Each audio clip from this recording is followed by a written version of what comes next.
বন্ধুরা, আজকে বিকেলবেলায় চলে গেলাম গোবরডাঙ্গা কালীবাড়ি।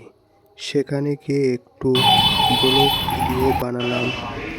মন্দিরটা দেখতে এতটা সুন্দর যে গোবরডাঙ্গা কালীবাড়ি, এখানে এসে খুব ভালো লাগলো।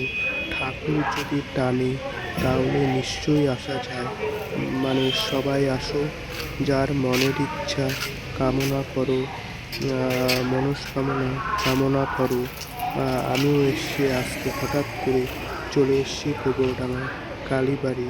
কালীবাড়িতে দেখো যে অনেক পুরনো দিনের সেই মন্দির, সে হচ্ছে ঐতিহ্য গোবরডাঙ্গার যে 12টা শিব মন্দির।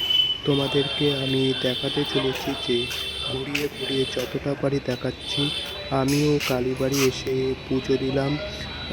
দেখো বন্ধুরা, আমি চারিদিকে তোমাদেরকে ভিডিও করে দেখাচ্ছি। সামনে দিকে দেখো কত ভক্তরা মন্দিরে আসছে। আর একটু সেলফি তুললাম।